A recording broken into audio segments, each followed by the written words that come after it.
Guys, I broke my ankle, and no, not an electric scooter. Actually, I did it while I was playing pickleball. And in this video, I'm gonna tell you why an electric scooter can be life-changing for folks with ankle injuries, some tips for how to ride with this injury, and my personal recommendation for the best scooter to use for this purpose, along with the exact features that caused me to choose it. Reason number one, it doesn't necessarily put pressure on your bad ankle. We all know scooters can get you where you need to go, but did you know that depending on your riding stance, you can relieve nearly all the pressure on your broken ankle? Turns out that under normal riding conditions, we put about 80 to 90% of our weight on the rear foot. So instead of putting your best foot forward, put your worst foot forward when you're riding an electric scooter. To show this, we put a scale under my foot while riding so we can see in real time how much weight is on both feet. Reason number two, door-to-door service. After realizing walking is so hard with a broken ankle, people start driving everywhere, even on short trips, because they don't want to walk in the boot or on crutches. But half the time you're forced to park far away in a parking lot or on the street a block away anyway. On a scooter, you don't need to park and walk. You can roll right up to the bike locks or leave it inside the front of the store with a movement alarm. In a grocery store, some small scooters will even fit in the basket. And a pro tip, most places will allow you to just roll it along with you if you ask nicely and they see your boot. Reason number three, you'll get out more. Whether it's walking to lunch with coworkers, meeting friends at the park in the evening, or cruising around the farmer's market on the weekend, scooting is fun. And when you enjoy the journey as much as the destination, you might find yourself out and about more than ever before. But not every electric scooter is optimal for somebody with an ankle injury. In fact, most scooters will not be. Out of the 60-odd scooters I have to choose from, my favorite for this purpose is the U-Scooters Booster GT, and here's why.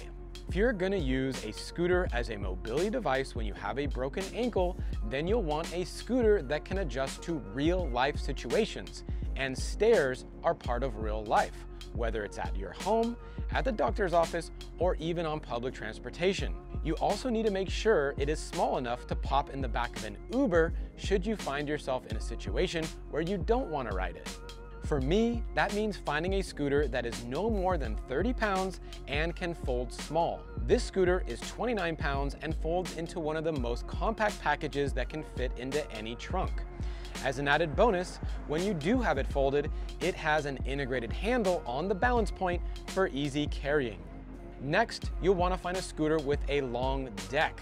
I would recommend 20 inches or longer if possible so that your boot can fit on the front of the deck without having to turn it sideways. Longer decks also help a ton for stability, and the GT has the longest deck of any portable scooter at 20.5 inches in length. Normally, small scooters have small decks, not allowing you to place your injured foot fully on the deck, which lessens the stability when riding. You'll also need a zero start feature. There are two ways scooters get going. One is by kicking off with one foot while the other foot is planted on the scooter. This is called kick to start.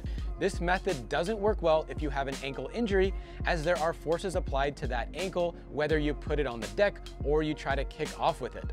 The other type is zero start, and that's the one you're looking for. Zero start means the scooter uses its own power to get you going. This feature is absolutely necessary and one that nearly all smaller scooters lack. But of course, the GT has this feature and it works well. I went ahead and compared these necessary features on a ton of scooters so you can see for yourself. So you don't have to get the GT, but this is the style of scooter I recommend, and U-Scooters has a couple other flavors with similar features, but the GT has the longest deck, and that's why I went with that one. So besides having all these accessibility features, I also enjoy riding the GT because it goes a bit faster than most any other portable scooter. We tested it at 23.2 miles per hour top speed. It actually has enough power to climb some pretty steep hills. It has little to no maintenance. The solid tires and sealed drum brake allow this scooter to go hundreds, if not thousands of miles before anything is gonna wear out. But unlike many scooters with maintenance-free solid tires, you do get some basic suspension, which is actually pretty helpful when it comes to not aggravating your bad ankle. Definitely try to find routes with the smoothest roads, but you'll hang tough on rough roads as well. And finally, possibly the most important, you don't want to find yourself with a dead battery on a scooter when you have a broken ankle, because that would suck. Although you can easily pop it into an Uber if that happens. So I put this scooter to the test and got over 15 miles of range, going as fast as I could around the streets here. These are the reasons I really like the GT, but they are also things that nearly no other portable scooter offers. I hope you can benefit from this video. If you know somebody with any type of mobility issue, please send it to them. Also, if you enjoyed this, please give it a thumbs up. Until next time, ride safe and don't forget to wear your helmet. If you'd like to see a full review of this scooter, check out the video below. And for a less expensive model of the same type, check out this other review below.